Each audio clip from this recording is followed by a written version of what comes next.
François Fillon, qui s'est expliqué hier soir aux 20h de TF1. Et puis, quelle est l'ambiance aujourd'hui chez les Républicains? Vous retrouverez Bruce Toussaint à 17h46 dans C'est dans l'air, qui est intitulé ce soir « Fillon, le grand doute ». Tout de suite, c'est-à-dire...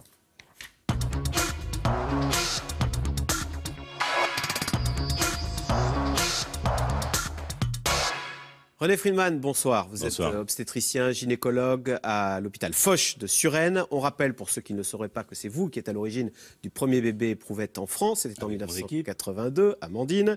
Et vous publiez Le droit de choisir au Seuil, qui fait suite à un appel que vous aviez lancé avec 200 médecins qui reconnaissent, alors non pas violer la loi, dites-vous, mais bousculer la loi alors en matière de PMA. Donc que faites-vous d'illégal, professeur Friedman ?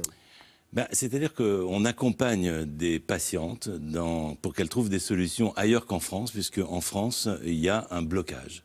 Et c'est ce blocage que nous avons voulu dénoncer parce qu'il devient insupportable, dans la mesure où on est amené à faire une mauvaise médecine, on est en deçà de ce que l'on peut faire pour un couple qui souffre d'infertilité. C'est-à-dire, donc, alors, en l'occurrence, la procréation médicalement assistée, elle est autorisée uniquement pour les couples hétérosexuels infertile, c'est bien cela? C'est ça. Et vous souhaiteriez qu'elle soit ouverte notamment aux couples de lesbiennes? Ça, c'est un point, c'est le quatrième point. On va être peut-être dans l'ordre hiérarchique. Je vous en prie. Puisque le premier point, c'est un problème médical, c'est que parmi les embryons qui sont obtenus in vitro, il y en a 60 à 70% qui ne vont jamais donner de bébé. Oui. Donc on est amené, si on ne les étudie pas, à faire des gestes à répétition, ce qui est source de frustration, de complications, de fausses couches, tout ça pour ne pas aboutir à l'objet du désir aussi important pour ce couple. Donc ce que nous voudrions, c'est pouvoir analyser lorsque cela se présente, je ne dis pas dans tous les cas, mais parfois parce que justement il y a des antécédents de fausses couches à répétition, parce qu'il y a un âge avancé, de regarder ce qui se passe chez l'embryon avant de le transférer. Alors ça, il s'agit du diagnostic pré-implantatoire, c'est-à-dire qu'on vérifie s'il n'y a pas de problème dans l'embryon avant de le remettre, c'est bien cela, hein? Voilà, exactement, ce d'autant qu'aujourd'hui, toutes les femmes enceintes, les 800 000 femmes enceintes chaque année, ont la possibilité à 9 semaines de grossesse, 9-10 semaines, d'avoir une prise de sang et d'avoir un renseignement sur l'état chromosomique de l'embryon qu'elles portent. Alors, je ne veux pas me faire l'avocat du diable, mais est-ce que, certains vont vous dire, c'est la porte ouverte à la recherche de l'enfant parfait? On va se chercher l'embryon où l'enfant a un QI de 130, des yeux bleus parce qu'on aime bien les yeux bleus, etc. Est-ce que ça n'ouvre pas la porte à l'eugénisme, ça? Non, ça ouvre à toutes les bêtises comme celle-là, parce qu'on n'est pas en train de rechercher ni des QI, ni des yeux bleus, qui d'ailleurs devraient être prouvés être meilleurs que les yeux marrons, n'est-ce pas? Ah bah oui, les yeux marrons qui marchent très bien. Mais non, je veux dire, le problème, c'est que là, on cherche à éviter de faire un transfert et de donner un espoir pour rien. Parce qu'on peut diagnostiquer lorsqu'il y a une anomalie grave et incurable qui va arriver et que donc cet embryon ne se développera pas. Encore une fois, en parallèle, pourquoi est-ce que l'on peut faire au 3e mois de grossesse alors qu'on ne peut pas le faire avant l'implantation? C'est ça qu'on trouve anormal. Quand vous dites mes collègues à l'étranger me regardent avec compassion, à quoi pensez-vous? À ces couples de lesbiennes où vous leur dites écoutez, moi j'ai rien pour vous, allez en Belgique? Non, ce qu'on raconte dans le livre qui a été écrit avec Charlotte Rothman, que je remercie encore. C'est très clair, le livre, voilà. Voilà, elle a très bien écrit cette mise en parole.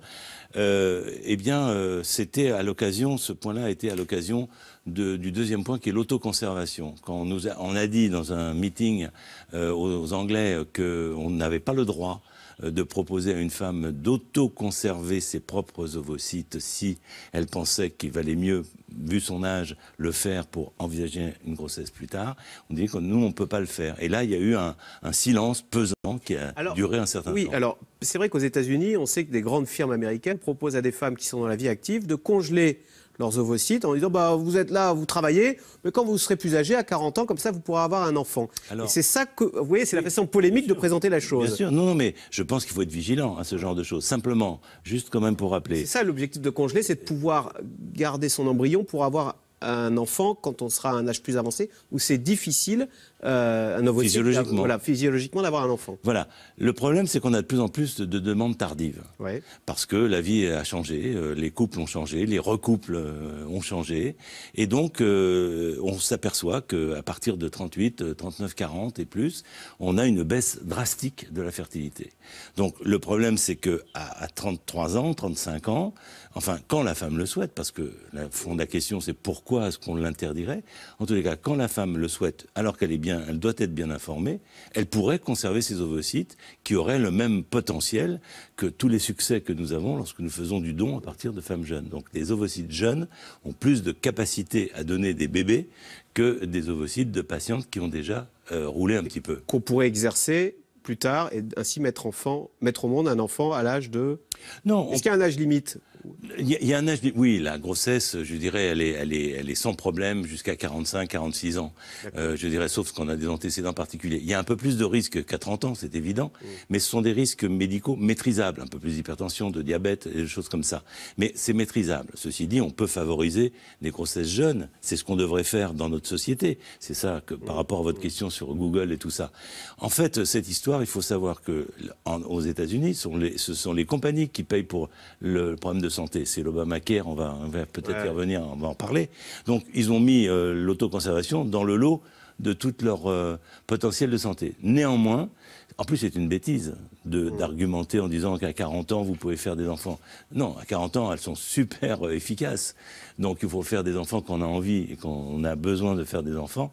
Et je veux dire, on peut être très bon professionnellement. On le voit bien dans certains métiers où des femmes font des enfants et sont les premières. Alors, vous recevez également en consultation des femmes qui ont souvent 40 ans d'ailleurs, qui éprouvent le désir d'enfant. Et là, vous leur dites, écoutez, il faut que vous ayez un bébé Thalys. Alors, c'est quoi un bébé Thalys ? Eh ben, c'est d'aller à l'étranger. Donc, Thalys pour la Belgique, pas la même chose pour l'Eurostar en Angleterre, ou bien les avions pour aller en Espagne. Et ça parce qu'à l'étranger est autorisé.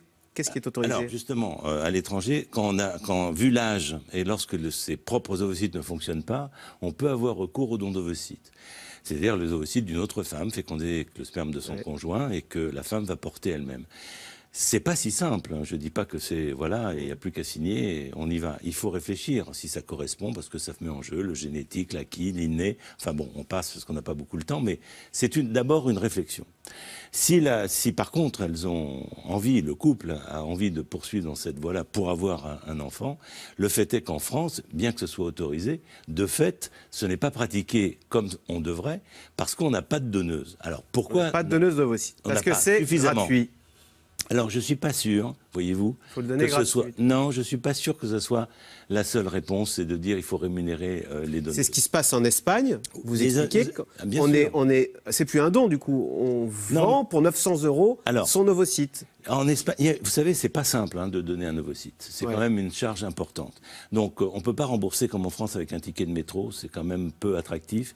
Par contre, il y a une indemnisation qui est... D'ailleurs, la loi espagnole considère que c'est pas une rémunération, mais c'est une indemnisation. Bon, on est à la limite de... Mais moi, je suis pas sûr que même l'indemnisation, ça soit ça la clé. Parce que beaucoup de femmes sont généreuses en France, voudraient le faire. Mais quand vous avez personne qui vous écoute, personne qui vous accompagne, que vous voudriez faire ce geste-là, qui n'est quand même pas si simple que cela, eh bien, je veux dire, c'est très difficile parce qu'on n'a le droit qu'à des campagnes nationales.